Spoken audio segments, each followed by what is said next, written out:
Hey there, listeners. Welcome to Shit That Goes On in Our Heads, the podcast where we normalize conversations around mental health. That's right. I'm Dirty Skittles, and alongside my amazing co-host, Rex, we are here to share real stories and tips from our incredible guests. Each episode, we deep dive into struggles and triumphs of mental health, offering practical advice and heartfelt support. Because no one should feel alone in their journey. Join us as we break the stigma and build a community of understanding and compassion. Tune in and let's start talking about the shit that goes on in our heads. 3, 2, 1. Welcome back to another episode of Shit That Goes On in Our Heads. I'm Dirty Skittles and my co-host, Rex. We are joined today by Dr. mOe. Welcome, Dr. mOe, to our podcast. Thank you so much for taking the time out to talk to us today. Hey, I am excited to be here. I'm a big fan. You got a dope podcast, and I'm looking forward to a fun conversation. Let's do it. Thank you. I'm so excited about this. I've been waiting months for this conversation. And, there's so much time goes between the time we do a pre-interview and then when we really get to record. So I'm so excited for you to just dive in. Tell us what's going on. Wait, can I first fangirl for a second? So this morning I had your TED Talk on because I was let me get familiar because I didn't get to meet you in the pre-interview. So I'm I want to get familiar with who the essence of Dr. mOe is and the things that you shared online. So I was listening to it and my son started laughing because my son is 6 and there's something you said within the first couple of minutes of your TED Talk that I thought maybe only I thought that way, which was the fear of going to the dentist. What I mean is that when I became a mom, it was super important for me to not share my fears with him. And I don't like the dentist, but the fear that is more, that I'm this is going to affect him if he knows that I'm afraid of this thing, which is whales. So we go to the aquarium and I'm I got to just compose myself, keep it together because I don't want him to be afraid of whales because I'm afraid of whales. Right. But he was listening to it and he was giggling. He was why are people afraid of dentists? I'm I don't know. It's just wild, isn't it? And I'm oh. That's classic motherhood right there. Yeah, so I just had a fangirl for a minute. So I'm I get to see you now and talk to you and get to know who Dr. mOe is today. So Tell us your story. I hear you've got a little bit of a story on your growth. So where did it start for you? Oh, geez, that's pretty broad for me considering I have 8 jobs. So I'll just kind of do an overview. I'm in healthcare. I'm a dentist. And the talk you listened to was what dentistry teaches us about curbing racism and African-American. And been African-American much longer than I've been a dentist. But at a point in my life, I realized that there were parallels between my experiences in both ways. And I am an intellectual tourist. I love learning, podcasts, TED Talks, books, all of that. Was a nerd, growing up. If they'd had Barnes and Noble when I was a kid, that would have been my playground because I just love the brick and mortar bookstores. And sadly, we're losing a lot of them. So, love reading. I'm a writer. I have 8 published books, fiction, nonfiction, professional development, and I host a podcast like you guys, Perpetual Motion with Dr. mOe Anderson, and I speak. I'm a speaker. So what those all have in common is that I like uplifting people, empowering, and you can educate people with a novel, just like you can with the great podcast guest. And that's my goal all the time, is to share tips and strategies.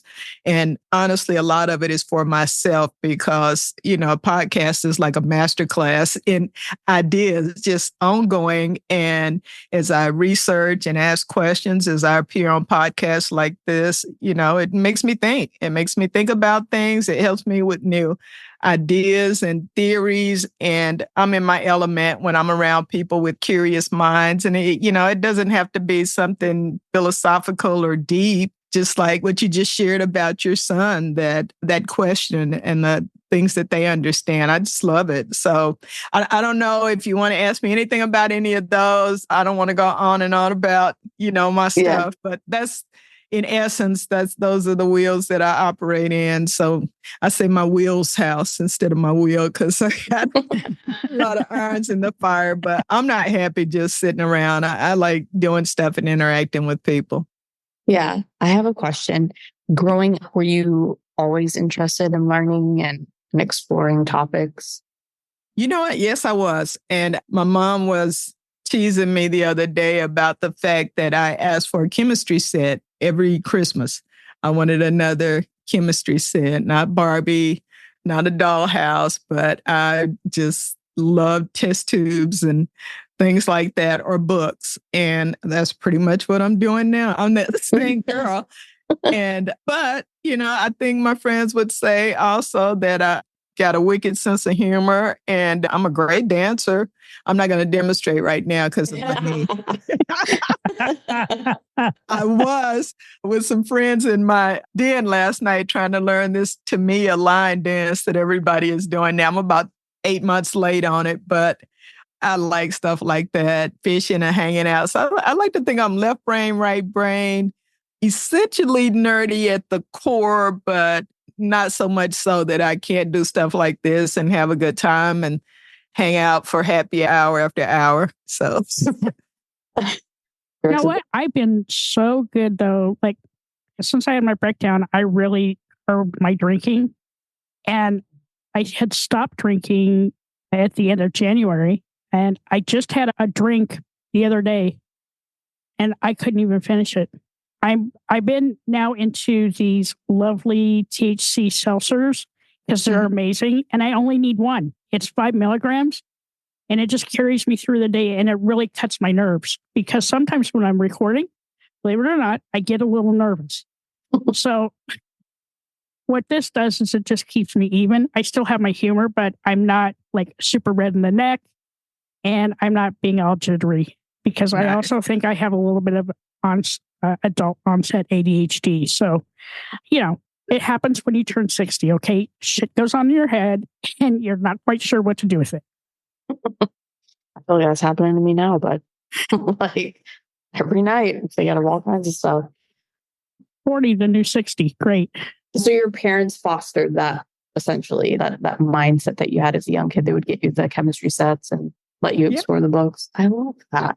My parents are educators, so if it hadn't been natural for me, I don't believe it would have been optional because they, that generation very much believed in the power of education and that being a way.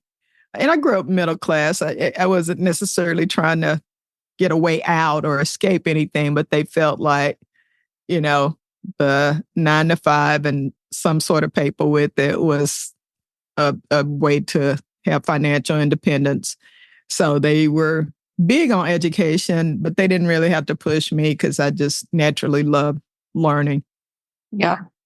When you were younger, I'm just trying to think because I was not the chemistry set type of child, but when you were younger, did you already know you wanted to get into like the healthcare field, or what were your dreams as a child? Like, what did you want to be? I didn't know. Felt like something with science as I got probably toward middle school or whatever. But I also looked into law and medicine and the professions that I knew about. Sadly, there were so many things that I didn't know about. I can't say I wouldn't do something different. Now, I mean, these kids are so lucky. Like my grandkids, they know about marine biology and forestry and being a developer and all of that. And those things were around when I was a kid, but I didn't see it. I didn't know anyone who did that. On National Geographic, it was just, women with no tops and men with bones in their nose. So I knew I didn't want to do that. I was like, I don't want to do that. That looks like they get sunburned. I don't know. So I'm going to want something indoors. And so of the things that I knew, I knew I wouldn't be a good teacher. I barely made it through with my 2 sons doing homework because I just see things one way. My parents could present things like good educators 1,000 different ways depending on how you learn. But I'd be with my kids and I'm like, it's 8. I don't, whatever your teacher told you, however you get there, it's 8. So, I want to do it my way. I don't know what to tell you. I can't help you. So, boy, we used to have some battles. But she said because they weren't carrying the one anymore. It was like this whole new math, and I didn't want to do it. So, and then medicine, I never wanted to tell anyone that they were terminal or that they were going to have to die. And, people go into it for the health care, for helping people live. But my mind jumped to that part and never wanting to do that. And ironically, I still had to do something similar when I was in clinical practice because I had 2 patients I never forget that had, in the mouth, part of our exam that we're doing is looking for any signs of oral cancer or pathology. And there were 2 patients who definitely, and you don't tell them it's cancer, but you have to say enough to give them a sense of urgency. To go to the physician or the oral surgeon to look. And I just remember this one kept pressing me. Is it cancer? Do you think it's cancer? And it was cardinally cancer. But, finally I had to say there's a high probability. And it just broke my heart to even have to do that. But I didn't want him to not follow up because I didn't scare him enough, to be honest. So that's it. There were a limited number of careers I knew about to answer your question. And of the ones that I knew about, dentistry interested me the most because I love art and I love science and I love communicating with people. And if you think about what dentists do, we spend more time with you guys than anybody, unless they're doing surgery, in which case you're unconscious. But just right there in the chair next to people, forming rapport and all of that. I really like that. And then the wonderful toys, the lasers and dentistry now is just, oh God, it's so much fun. It's like Batman if Batman was a dentist, That's cool. Yeah, so I kind of hate I'm in insurance now because that it was always a big thing about the toys for me. Yeah, all of us listeners that are scared of dentists are like, just the toys. What? Yeah, the toys. Oh, no. Yeah. Just put me out, please. Thank you. And I did not say torture. I said toys. I think that's the 2 sides of that drill. But. Yeah. Yeah. I mean, not to keep going back to the TED Talk, but can I ask, how did you land on the fear topic? Like, how were you able to put those 2 together? That fear is like passed down. Like, how did that come to realization for you? Well, in the talk, I talk about my experience in dental school where a patient's mother was in the room and he was reflecting the fear and the racism that she had put into him. And while I recognized within that moment, I was in my early 20s and I can't, I'm in the South. I'm an African-American woman. Racism isn't anything new to me, but it wasn't until much later that I saw the parallels that the fear some people inherently have of me, even though they don't know me, and the fear that they may have of a dentist, even like there are a lot of 6-year-olds who've never been to the dentist, but they come in terrified because their parents have said, I'm going to take you to the dentist. They're going to punish you. In essence, they use us like that or tell them about how horrible it was and how much pain. So yes, it's passed down from generation to generation like a toxic heirloom, which is what I say in the talk. But it was maybe 2 years ago that, how you have all these separate pieces in your mind. I'm a boomer too, but it was maybe 2 years ago. I think I started thinking about it maybe around George Floyd.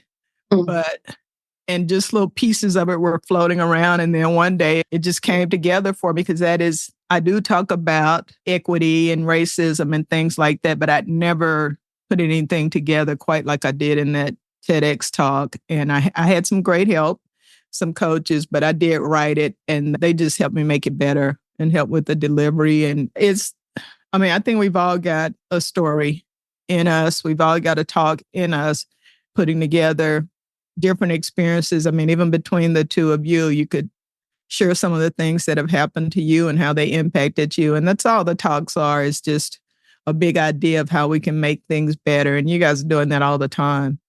Oh, thanks. Yeah. I'm like, We're thanks. Yeah, we're trying. When we both started this, we didn't think anybody would listen. We were hoping maybe like Here wrong. we are. Yeah, we thought we'd be like 3 shows in, 100 downloads. But, we learned something with every single one of our guests. I personally have more self-help books now and journals than I've ever had in my entire life. Mm-hmm. But I use them. These are tools that I use. And I got, 3 years ago, if you'd asked us if this was going to happen, no. But I'm happy where we're at. And we get to talk to really great guests like you. And, I when we were talking, I don't know, months ago, you just shared your story and you were so passionate about, just like the mental health aspect of all this, right? Because, right. Part of taking care of our self-care and self-love is also going to the dentist. So not a big secret to some of our listeners, but to maybe you guys, I'm terrified of the dentist. And it wasn't something that was generational. It was something that happened to me later in life. And since then, I deathly afraid.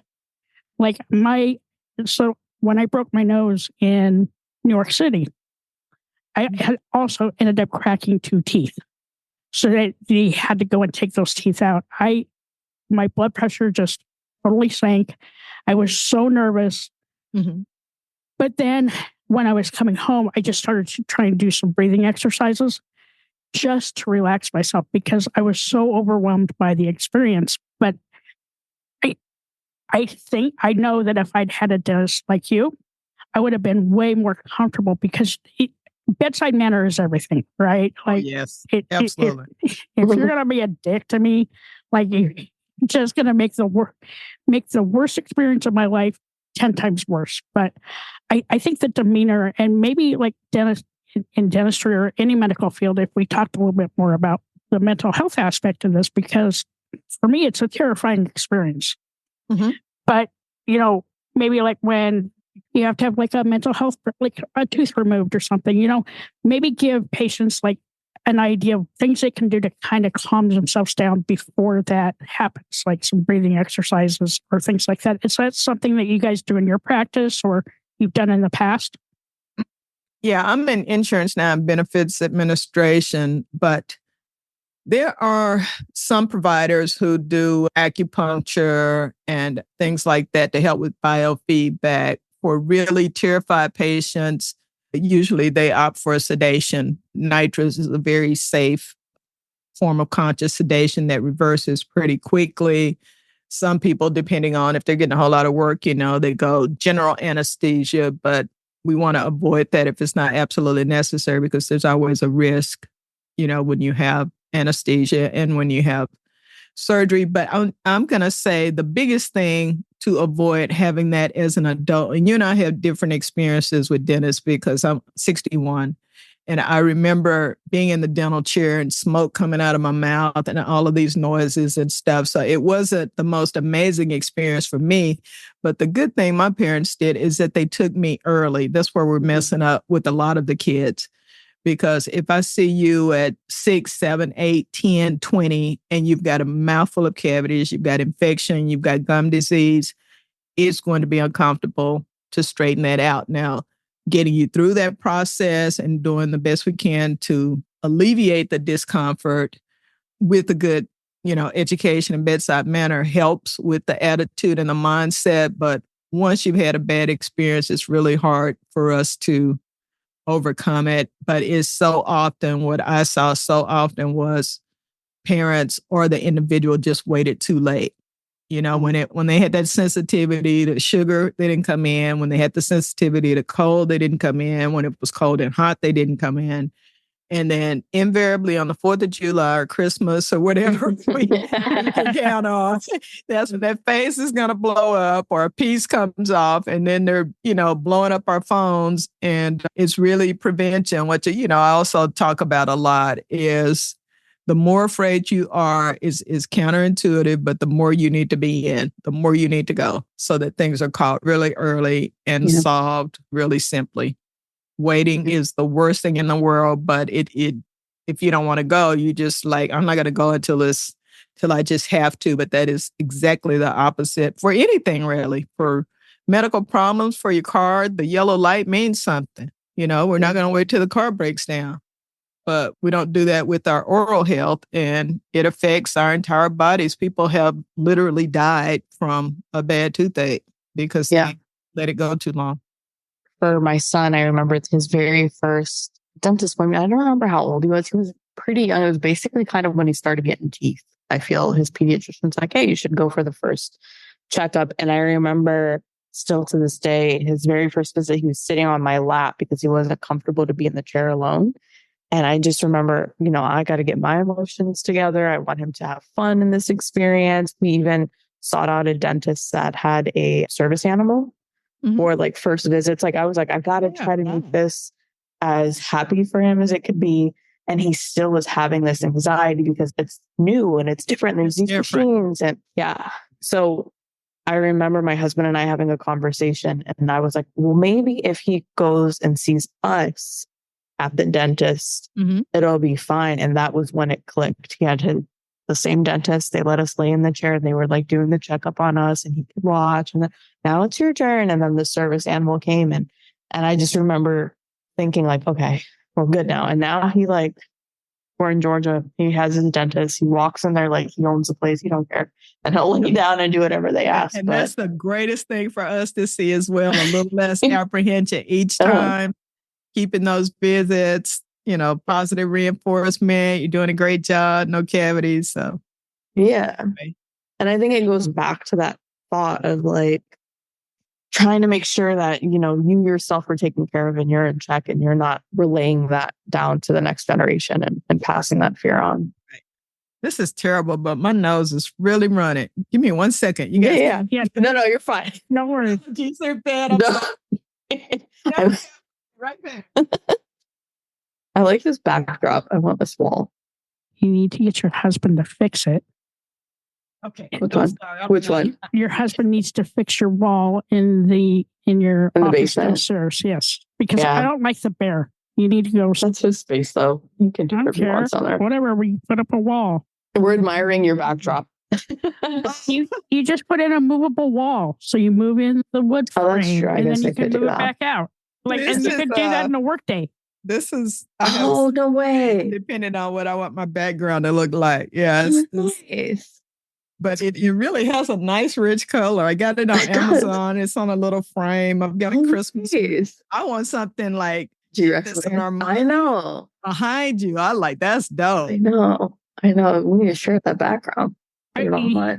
Well, you have it. I know. I'll send it to you next. I'll send it before your next interview. Oh my God. What am I going to do with you? But so it's funny that we're talking about this because I do need to go back to the dentist, right? So I've been doing a little bit of research for myself, on how to get myself in the, number one, the right frame of mind to call the dentist, right? I still got to do that. And then finding somebody that I'm going to be comfortable with. But I'm also practicing some breathing exercises, a little bit of meditation. The problem that I have is I have a little bit of adult onset ADHD. And so trying to meditate or do any mindfulness is truly like an inside battle in my head. But I realize as I get a little bit later in life that I need to get past this so that I can get things done. It's just a horribly terrifying experience for me. And, people may laugh that oh, you're afraid of the dentist. There were other circumstances that went into that. And I'm like, I need to get past this shit. I need to go to a dentist. Have you never been other than for emergencies? Is that what you're saying? So my mouth is really small. And so every time I would get a sinus infection, I'd end up having to have a root canal and have my tooth removed. So I only have 6 teeth left on my top. So I have had many a trip to the dentist and none of them been pleasant. Well, except for the one where they put me out, and that was freaking amazing. Well, that's what I was saying. The sedation, push come to shove, and you may have to pay for it yourself. But if it's, if you're able and it's going to keep you from being traumatized yet again, then that's what we recommend. A lot of times insurance won't cover it, but I mean, you Peace of pick your mind, pain. baby. You Yeah. pick your pain, the financial pain or the emotional pain. But whenever we make big decisions, there's going to be a pain. Yeah. Yeah. So true. I have a random question. Random. Hit me. Random. About teeth, I hope. Let's get up. No, we're moving past the teeth conversation, hopefully. Looking back on your journey, meaning, you know, where you started to where you are today, what has been the hardest lesson that you have learned? Wow. So many things going through my mind.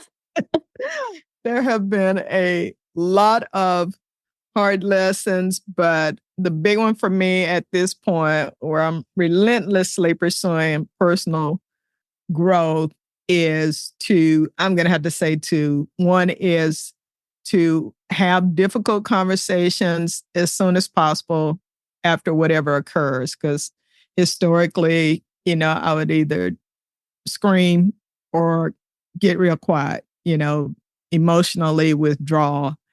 And that really hurts relationships either way and makes it very difficult to repair them if you ever do. So I wish I'd learned that earlier. And it is still a work in progress because dealing with other adults, God. Kids, you give them a cookie, wash their tears, and it's over. But with adults, you know, it's 6 years later. Remember that time? Oh, okay, but clearly you do. So let's talk about it again. So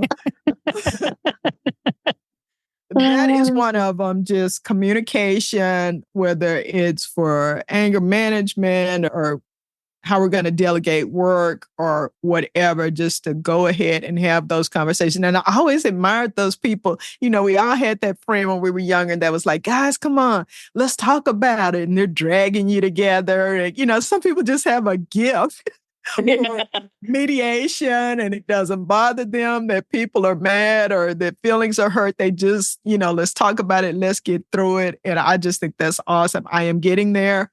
And I am so much better. And like you guys listening to the podcast, I have so many life coaches and therapists and so forth on that. That's been a big help. And then understanding why I would get mad about things and withdraw, understanding that it had to do with things that happened a long time ago. It wasn't even this person. So I needed to change, you know, my perception and my mindset about that so that I could be mindful that in this moment, this person has nothing to do with what happened to me with the other person or with that other situation. And the other is I'm a giver. It sounds like you guys are as well, but to make myself a priority, put myself on my calendar, say no, and don't feel like I have to explain it and don't feel bad about it. If often no is the right answer. And if I don't say no to people and things that don't serve me, ultimately they don't serve them either, because I don't know why I'm whistling the first day of the new year. But, you know, ultimately, if I'm not going to do a good job, or I'm going to be resentful about it, that's hurting me and it's not helping them. And I'm usually like that because they've taken me away from something that was a priority for me. So now my behavior is not equivalent to my values and my goals. It's not aligned.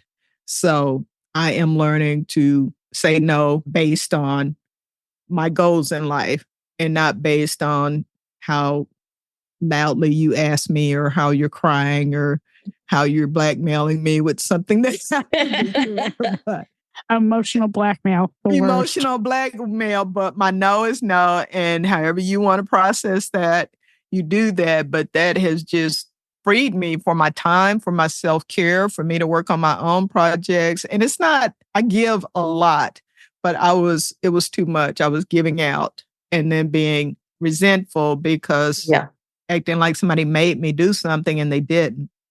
That's huge right there. I get so frustrated with myself sometimes when I find that it's more oftentimes than not that I will take time for myself when I'm not feeling well, like I am sick or I have to go to the doctor, or like it's some big thing that's pushed me to take care of myself versus the everyday dedication to making sure that you're on your right path.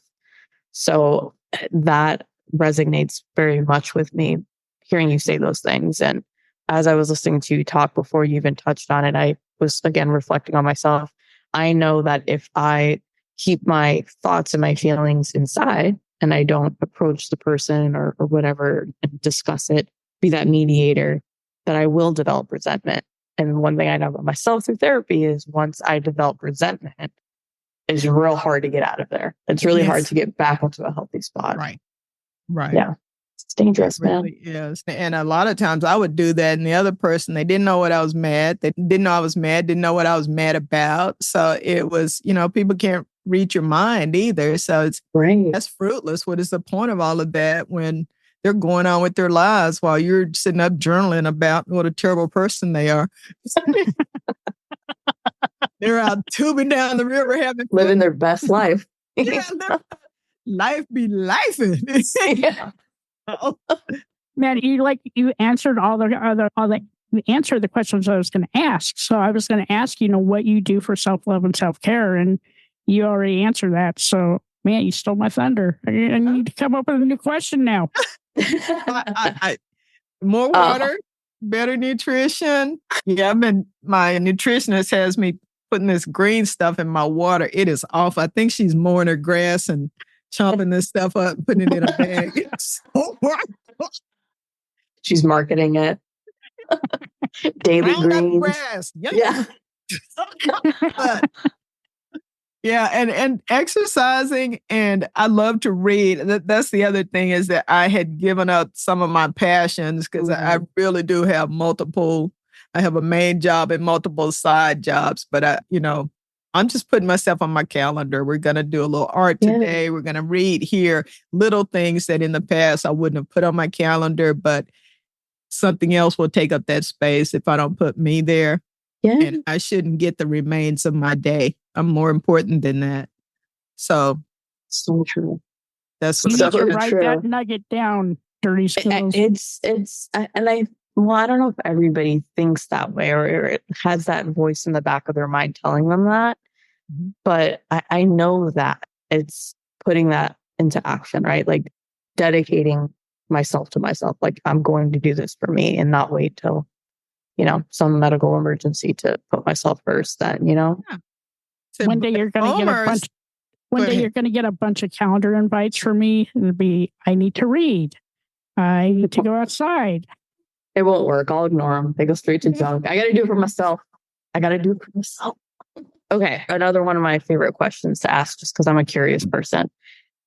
If you could go back from where you are today to an earlier version of yourself and give yourself a piece of advice, what would you say? And how old are you when you go back in time? I would be in my 20s, I'm sure. And that's a good question. Gosh, there's so many places where I wish I'd gone right instead of left or vice versa. But I think it would be in college, I would tell myself to pursue writing. I love being in healthcare and I'm really good at it, even what I do now with insurance, because I try to bring not just the company's perspective, but because I practice so long, I also have the provider's perspective. And some things aren't so black and white, for standing operating procedures don't work for healthcare. But I really, and I've written 8 books, hundreds of articles. I wrote for a major newspaper, but I have wondered if I just pursued writing or, fine arts or journalism or, what would have happened with my career, because that is quite my favorite thing is writing. I've even written, lots of dental articles and research and journals, but didn't have the time, obviously, I would have had because I wasn't doing it full time. Yeah. And that I feel like that would have put me in a position to be doing something I'm naturally good at. Dentistry, healthcare, I don't think anybody's naturally good at it. I made myself good at it. But to have followed that, and I see people who just knew from a little kid what they wanted to do. And then you hear them in their interviews. I always wanted to do this. You know, I could see Mariah Carey with a comb or a toothbrush or whatever little divas, you know. And Beyonce, those guys just knowing. You know, Bishop Tutu probably knew that he was supposed to be a man of God, but I think I was supposed to be a full-time writer, and that would have changed a lot of things. I don't want to say anything about people because I don't regret any of those choices. Even the relationships that ended badly had so many good parts to them, or I never would have been in them. But the career thing, I just wonder about sometimes. And I just got an award, a living legend in science and technology. Wow. I had a big event over for it. That's what I said.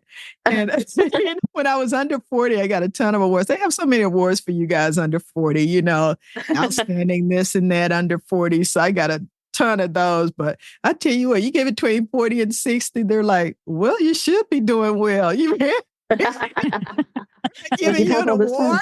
Yeah. You had 50 years to get it right. Seriously? You think you should get a pat on the back for that? However, apparently once you reach your 60s, if you're still going strong, you become a legend and you start getting awards again. My grandson was like, what is the award for? I said, I think for being alive.